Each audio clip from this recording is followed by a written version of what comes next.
Today we're going to talk about the top 10 things you need to know before you start a photography business. And I'm not talking about the obvious BS stuff like you need a camera, but real life things you need before you decide to go down this career path. Stay tuned.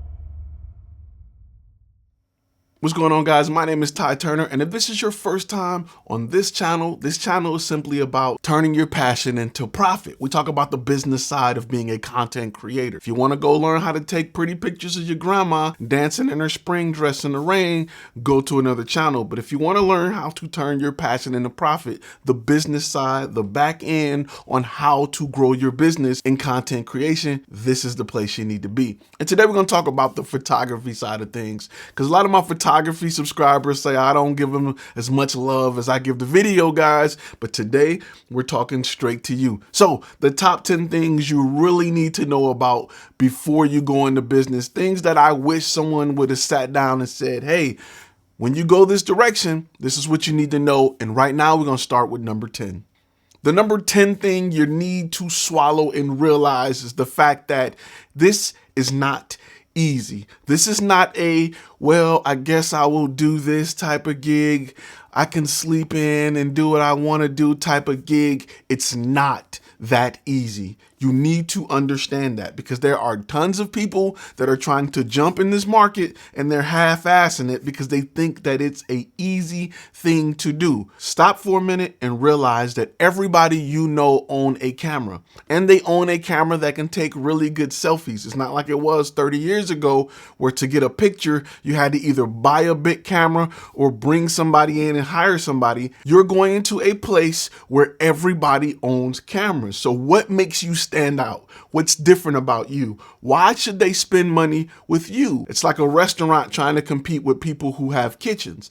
They are great at it, but there's a reason why they're great at it, or why they can convince you to leave your kitchen and come and eat with them. Those are business models you need to be thinking about as you grow your business, and we're going to get into that a little later. The number 9 thing is this. A lot of photographers run up on me like, hey, what kind of gear should I buy? What kind of camera should I buy? The truth is this: until you have a better understanding of what type of photography you want to do, you shouldn't even be thinking about gear.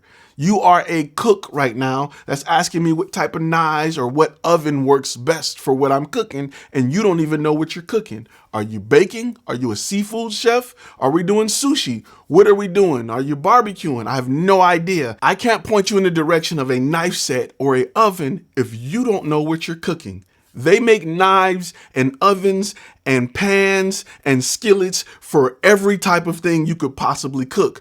If you don't know what you're cooking, I cannot advise you on what gear you should get. In fact, if you do the research and really decide and really focus on your niches and what you want to take pictures of, you'll be pushed down the path of gear that works specifically for that type of job. And that's something you need to know, or anybody who's suggesting a camera, go Sony, go Canon, go Nikon, blah, blah, blah, they're probably going to push you down the wrong path because they don't understand what you're trying to do.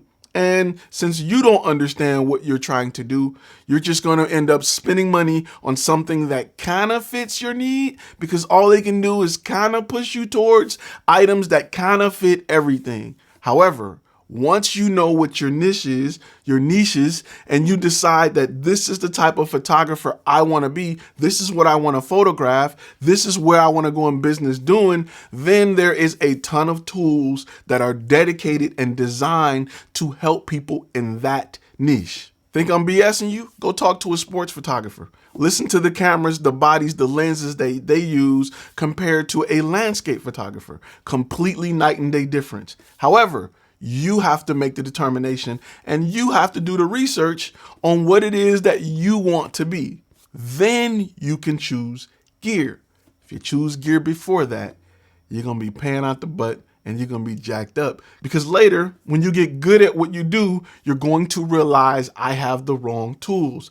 I have a monster truck and we're doing quarter-mile races. I can't compete with the other guys. They're much faster than me, and I bought something that just works with everything. So now I have to go and reinvest money because I didn't invest in this first.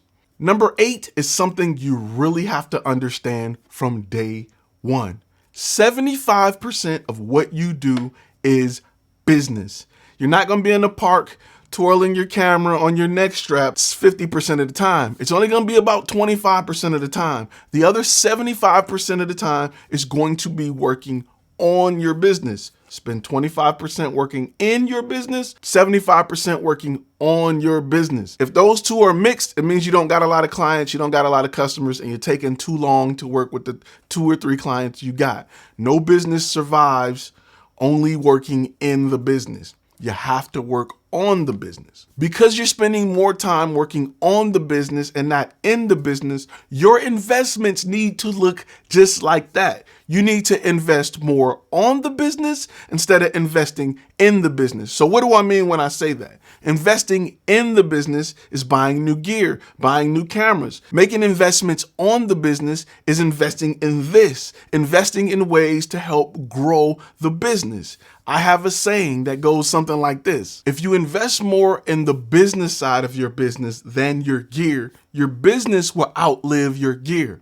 But if you invest more in the gear side of your business, your gear will outlive your business. You don't want to be in that situation. Step 7 is being organized. Go into this situation understanding that there are systems and processes, and you need to be organized so that you can pay attention, so that you can see, so that you can analyze everything. You can't grow if you can't see where the problem is. You can't fix problems if you can't see where the problem is. And to do this, I would suggest using something like HoneyBook as your client management service.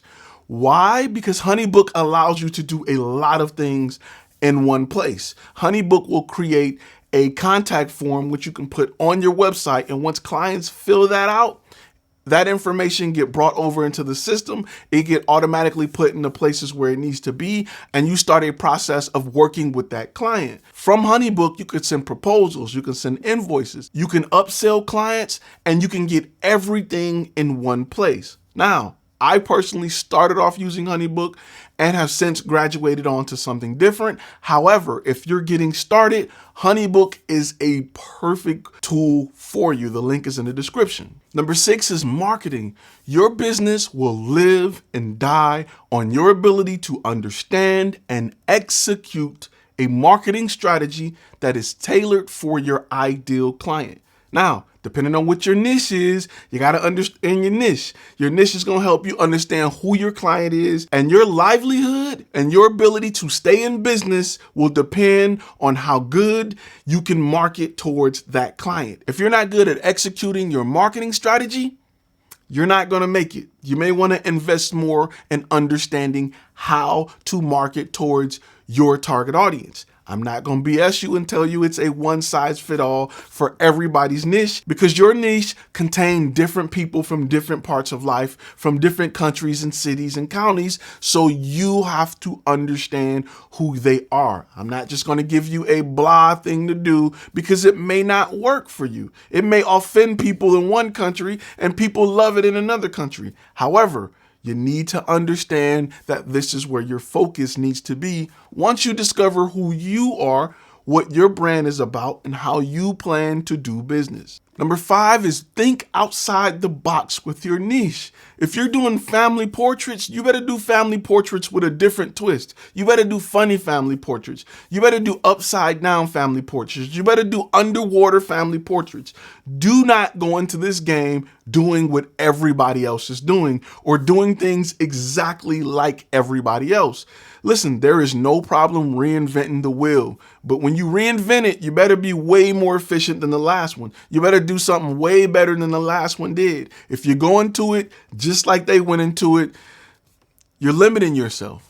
You're not going to have the success that you think you can because you probably won't be able to outshoot, outmarket, and outsmart somebody who's been in the business years before you.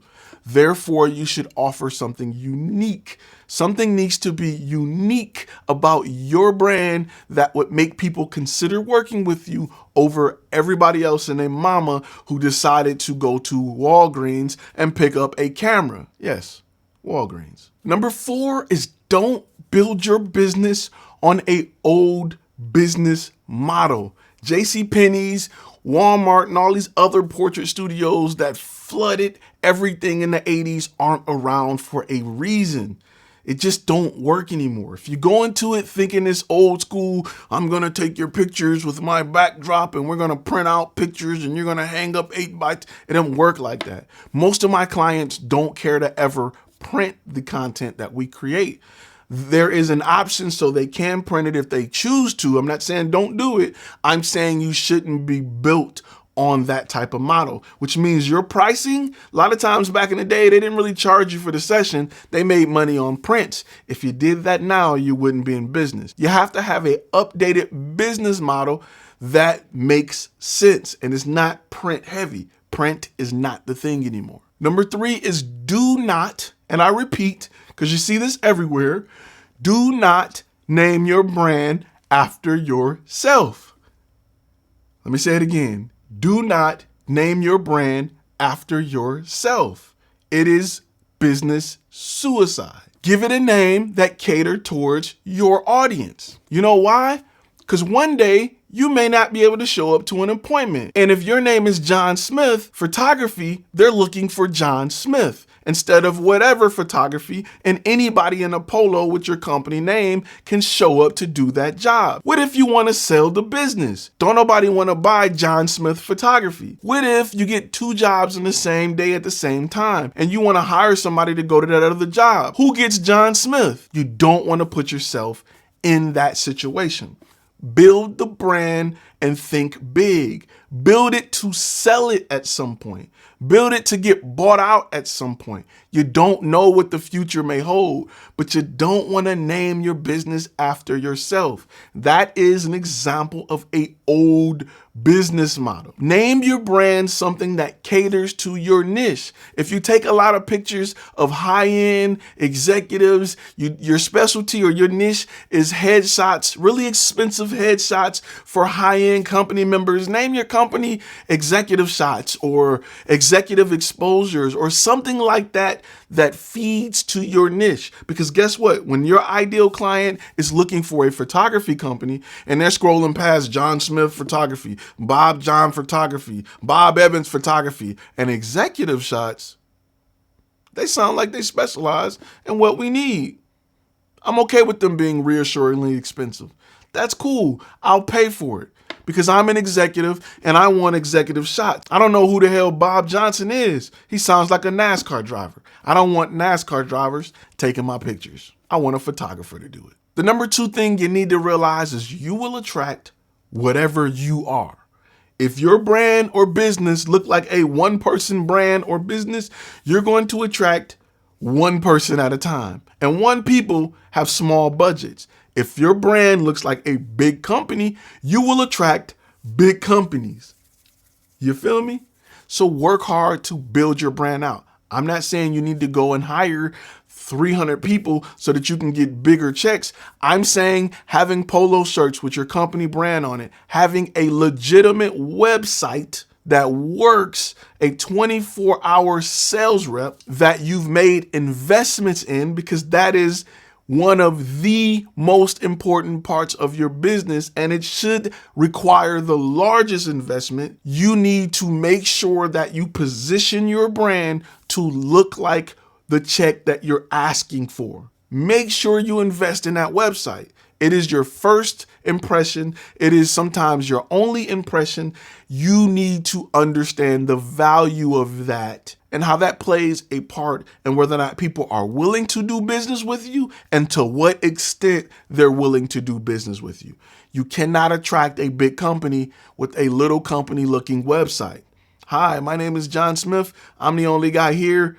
Guess what, company? If you hire me to cover your award ceremony that you just spent all this money to put together, you're hiring all these speakers for these tons of thousands, and I slip on some Skittles walking out the parking lot and break my elbow, guess what? You now no longer have pictures. But if you hire executive shots media, guess what? We look like we have a team of photographers. In fact, we do, because I got a homeboy that I call in case I can't make it. He'll show up, no questions asked, and I do it for every event I book, and he do it for every event he book. There's times where he may not make it. He may fall, get sick or whatever, and guess what? I got one of his shirts that I can throw on and go show up to an event to save his butt, and that's just a relationship we got. We cool like that. I would advise you to get the same relationship with somebody you know, but when you look like a big company and you can provide that, you can get a big check and companies will do business with you. Before we get into the last thing, the number one thing you really need to know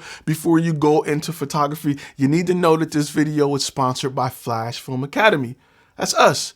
We have courses and contracts on our website, flashfilmacademy.com, to help you grow the business side of content creation. Right now, we got the main course, which is the 5 key steps for creating a portfolio that converts. It is a course designed to show you how to build a commercial for your website that helps land bigger clients.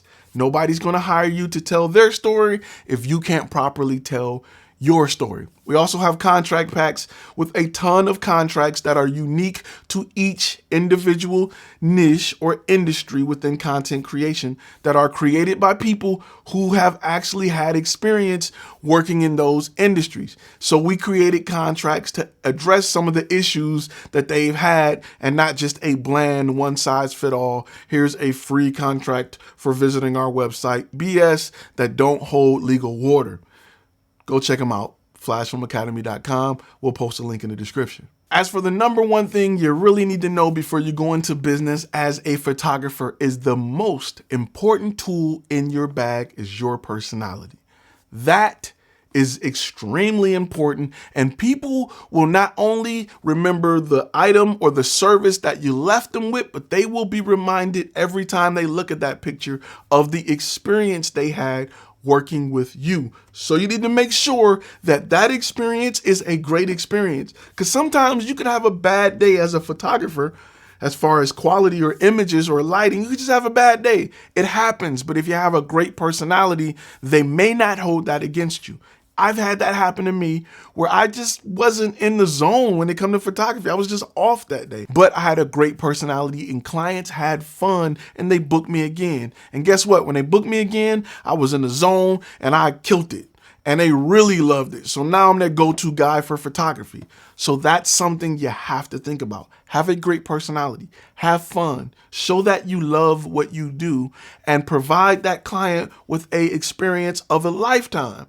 And they will continue to do business with you. It's a lot easier. In fact, it's about 75% cheaper to bring in an old client over and over again than it is to obtain a new client. That's something you need to think about as you move into the business side of being a photographer. All right, guys, if you like anything in this video or you have comments, let's talk in that comment box. Make sure you hit that thumbs up button, share this with your friends, and we're going to find a way to see you in the next video.